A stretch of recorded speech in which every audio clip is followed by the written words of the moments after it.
শরৎ বোস রোডের একটা পুরনো তিনতলা বাড়ি। ১৯৭১ সালের ১৫ আগস্ট সকালে সেই বাড়িতে জন্ম হয়েছিল একটা মেয়ের নাম মিতালি মাধব রাও। বাবা ছিলেন কলকাতা বিশ্ববিদ্যালয়ের ইতিহাসের প্রফেসর, মা রবীন্দ্রসঙ্গীত গাইতেন। বাড়িতে সবাই তাকে মিতু বলে ডাকত। মিতু পাঠভবন স্কুলে পড়ত। ক্লাস 9-এ একদিন বাবাকে বলেছিল, বাবা আমি পুলিশ হব। বাবা হেসে বলেছিলেন, মেয়েরা পুলিশ হয় নাকি? মিতালি কিছু বলেনি, কিন্তু চোখ দুটো জ্বলে উঠেছিল।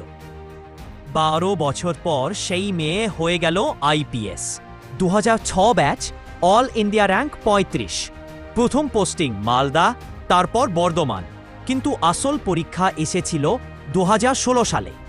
23 ডিসেম্বর 2016, দার্জিলিং জেলার খড়িবাড়ি, ভারত নেপাল সীমান্ত। ইনফরমেশন আসে নেপাল থেকে প্রতিদিন কোটি কোটি টাকার জাল নোট ঢুকছে। সারা ভারত জুড়ে ছড়িয়ে দেয়া হচ্ছে কলকাতা হয়।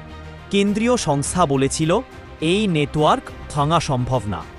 কিন্তু তখন দার্জিলিংয়ের এসপি ছিলেন মিতালি। তিনি একাই সিদ্ধান্ত নিলেন, যাই হোক এই নেটওয়ার্ক ভাঙতে হবে। কার হাতে ছিল মাত্র 5 জন কনস্টেবল আর একটা পুরনো জিপ। কোনো পলিটিক্যাল ব্যাকিং নেই, কোনো সেন্ট্রাল ফোর্স নেই।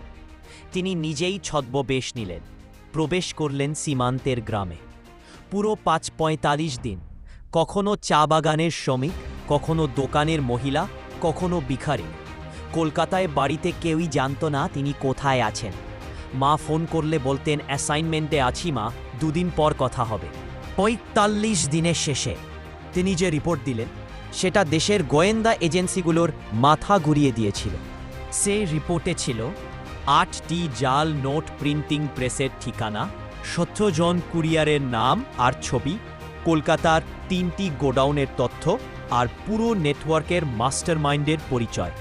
17 জানুয়ারি 2017, সকাল 5টা, মিতালি নিজে লিড করলেন অপারেশন। একসঙ্গে 12টি রাজ্যে রেড। উদ্ধার হল 280 কোটি টাকার জাল নোট। ধরা পড়ল 34 জন। এরপর থেকে আজ পর্যন্ত সেই নেটওয়ার্ক আর মাথা তুলতে পারেনি। কিন্তু এই সাফল্যের দামও ছিল।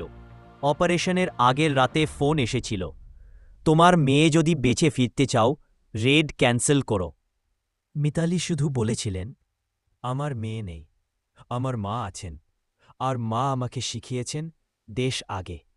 অপারেশনের পর তিনি পেলেন presidents police medal for gallantry. কিন্তু তিনি পদক নিতে যাননি। বলেছিলেন, আমি তো শুধু আমার কাজ করেছি। আজ তিনি আবার কলকাতায়, সিআইডিতে, শরৎ বোস রোডের সেই 3তলা বাড়িতেই থাকেন। সন্ধে হলে বারান্দায় বসে মায়ের সঙ্গে চা খান। মা প্রায়ই বলেন, ইতু তুই খুব রাগী হয়ে গেছিস। মিতালি হেসে বলেন, মা রাগ তো দেশের জন্য।